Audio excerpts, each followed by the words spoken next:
ہیں 14 مقطعات حروف مبارکہ، 29 سورتوں کا یہ جاہو جلال ہے۔ الف لام میم، یہ کتاب قرآن مجید، اس میں کچھ شک نہیں کہ یہ اللہ کا کلام ہے، اللہ سے ڈرنے والوں کے لیے رہنما ہے، جو غیب پر ایمان لاتے ہیں اور ادب کے ساتھ نماز پڑھتے ہیں، اور جو کچھ ہم نے ان کو عطا کیا ہے اس میں سے خرچ کرتے ہیں۔ حروف مقطعات پر پہلا پروگرام لے کر سید ناظر کاظمی آپ کی خدمت میں حاضر ہے۔ سامعین و ناظرین، اللہ کریم نے قرآن حکیم فرقان حمید کی 29 صورتوں کے آغاز میں حروف مقطعات نازل فرمائے ہیں۔ آج کا پروگرام سورہ البقرہ کے متعلق ہے۔ سورہ البقرہ مدینہ منورہ میں نازل ہوئی، جس کا آغاز الف لام میم سے ہوتا ہے۔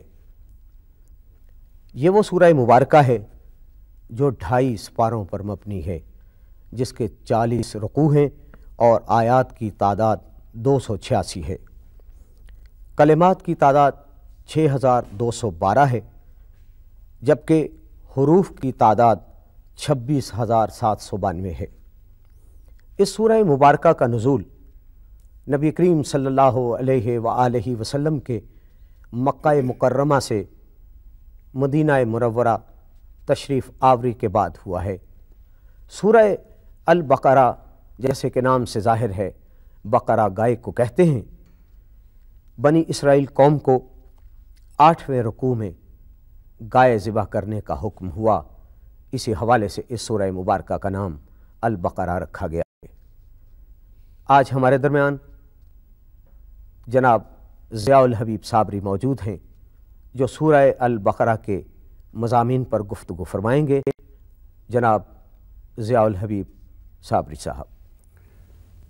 الف لام میم، صدق اللہ العظیم۔ یہ پروگرام جو حروف مبارکہ، جنہیں محدثین اور مفسرین کے ہاں حروف مقطعات کے عنوان سے یاد کیا جاتا ہے، قرآن مجید فرقان حمید کی 29 صورتوں کے آغاز میں مقررات کے ساتھ 29 دفعہ آئے ہیں، جن کی کل تعداد صرف 14 ہے۔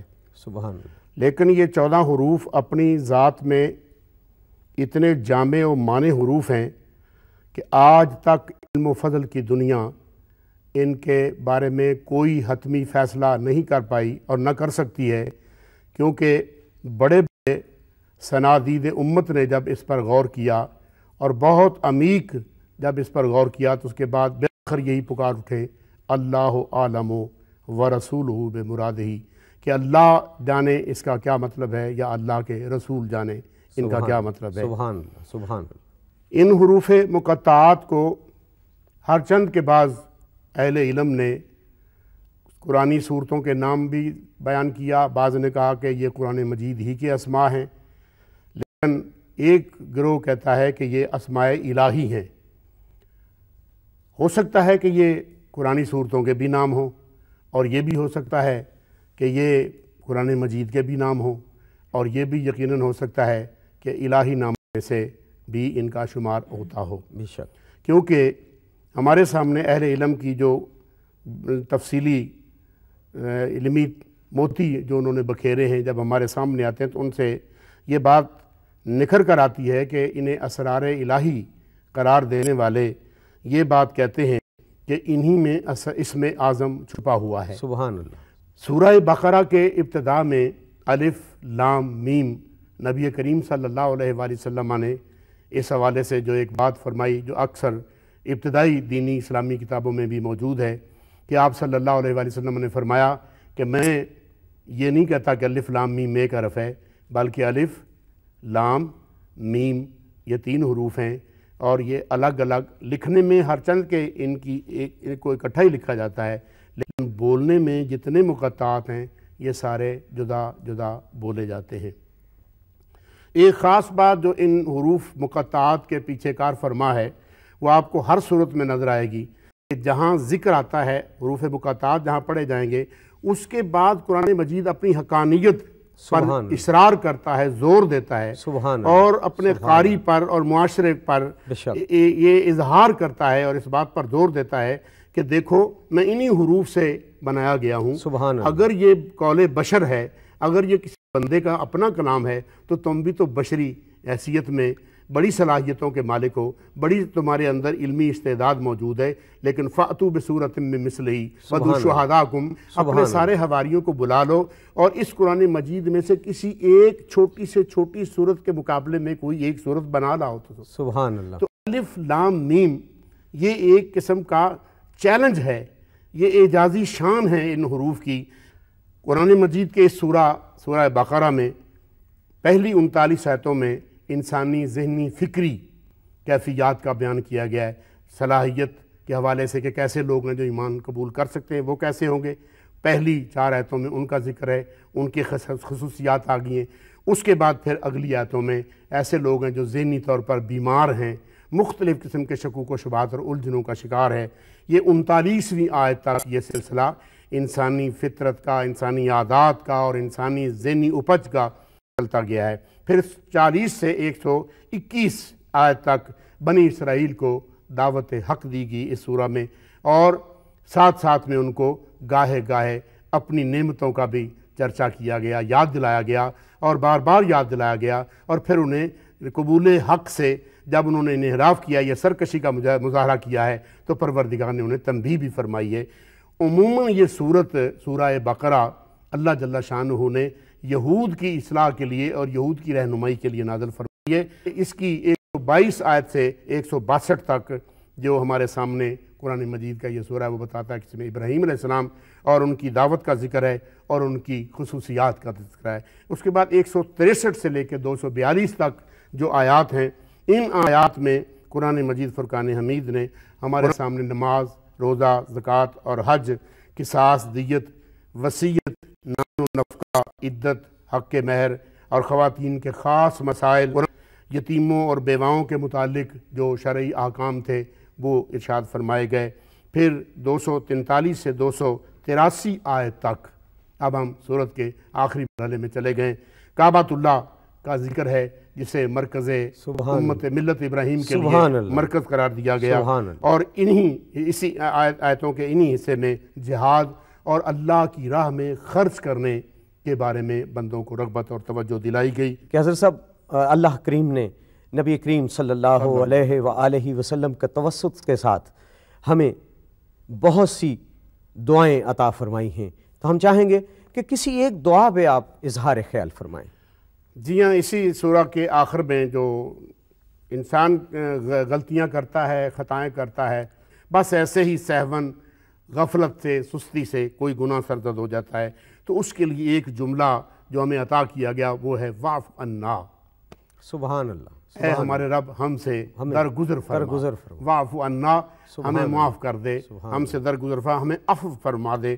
پھر اس کے بعد دوسری جو قسم ہم سے غلطی کی ہوتی ہے وہ ہوتی جان بوجھ کے ہم بعض دفعہ ایسی جرموں کی دلدل میں اتر جاتے ہیں، خطاؤں کی اور معاصی کے حالات میں مبتلا ہو جاتے ہیں۔ اس غلطی کے تدارک کے لیے، اس کی سزا سے بچنے کے لیے بندے کو ایک سبق دیا گیا، ایک رہنمائی دی گئی، ایک بہت پاکیزہ جملہ دیا گیا کہ ذرا ڈوب کر، بہت اتھا عجز و انکسار میں جا کے تو کہے واغفر لنا، اے میرے رب مجھے چھپا لے، میری خطاؤں کو چھپا لے، میرے گناہوں کو چھپا لے اور مجھے بخش دے۔ سبحان اللہ۔ بعض دفعہ ایسا ہوتا ہے کہ ہم کسی ایسے بوجھ میں آ جاتے ہیں، کسی ایسی پکڑ میں آ جاتے ہیں جس میں ہماری کسی عقلی یا تدبیری غلطی کا دخل ہوتا ہے، تو اس کے لیے بھی ہم نے پروردگار عالم سے جس طریقے سے عرض کرنا تھا، رب العالمین جل شان ہو عظمہ برہان ہو، اس رحمان الرحیم ستار و غفار مہربان پروردگار نے بہت قریب ہو کے بندے کو کہا، کہے ورحمنا، اب واعف عنا واغفر لنا وارحمنا یعنی ہم پر رحم فرما، ہم پر کرم فرما، ہم پر مہربانی فرما، ہم پر شفقت فرما۔